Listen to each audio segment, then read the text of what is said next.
Good morning, everybody. Good morning. There's this notion or belief that getting what you want has two pieces to this puzzle: working hard and time. For 25 years of my life, I believed that. I trusted it. I lived by it. I don't anymore. But this is not about me. After talking about my 5 best friends in my first speech and my very realistic life if I were a car in my second speech, you've heard enough. Dale Carnegie once said, "Everyone loves to talk about themselves, so talk about them." All of us here have either heard or read at one time or another about the basic path to achieving success and how you have to uproot that path that society leads you on. Now, I'm not talking about just education, socially and professionally as well. Our minds are naturally inclined to stick with a routine. We're naturally inclined to do things like starting a conversation with, "Hey, how are you doing?" "Good. You?" "Good, thanks." I'm going to take a second to teach anyone that did not already know that the proper response to "How are you doing?" is "I'm doing well, thanks," not "good." And that right there is an example of breaking the routine. And when it comes to education, we have seen the success stories of entrepreneurs dropping out of college and creating successful businesses. We've heard about their failures too on the way to these achievements. It's not new to us. So if it's not new, I would ask if these stories have had any influence in your lives. To those here that have kids, have you already planned for them to go to college? What if they want to go to post-college? What if they wanted to get into their careers early, right out of high school? Would you be okay with that? Really think about that. Maybe your kids are young. It's not a thought that you've had yet, and that's fine. My challenge to you all, though, is to let your children be the decision makers in their lives as much as you can. I'm going to repeat.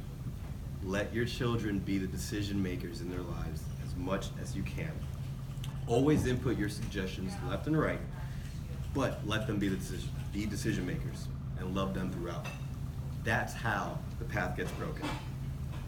Now, granted, this is coming from a guy whose only baby has 2 doors and a V6 engine. Now, education is one thing, but being a part of the real world, as we keep calling it, is a whole other ballgame to master.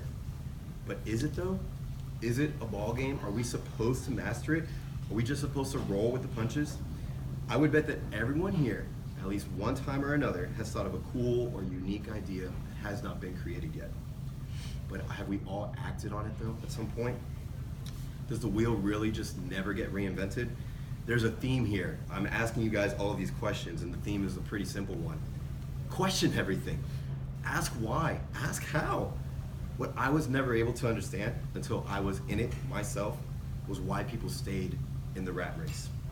One word: comfortability, security, money, or a phrase: for my family, the benefits.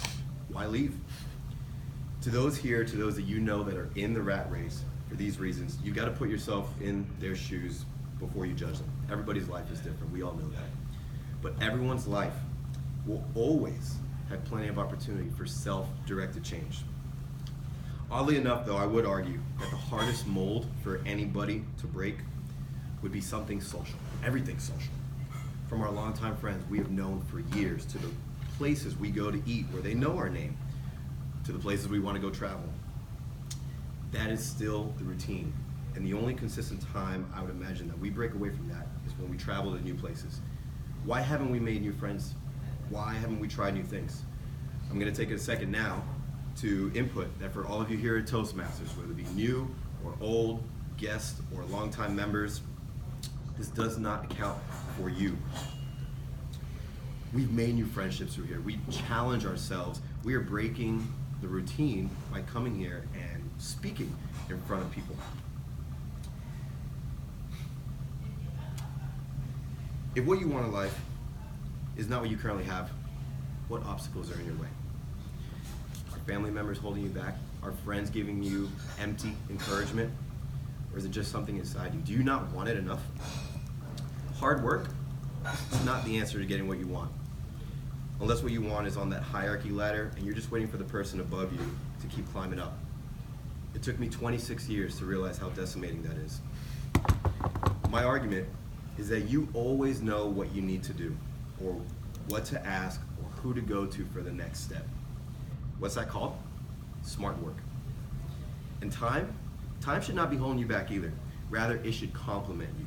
You should be asking for more hours in the day because you have been so persistent on your goals to get what you want, rather than saying you have to wait to be successful, that you have to wait to get what you believe you deserve, because that's crap. Bet on yourself. Double down. It is the safest investment you could ever make in your life. And if you know what you want, there is nothing holding you back, period. Not your job, not your family, not your friends, not your mortgage. It's all in your head, both your made up or real life obstacles and how to get around them. There are solutions to every problem, it's just a matter of having the guts to solving it. Go get it.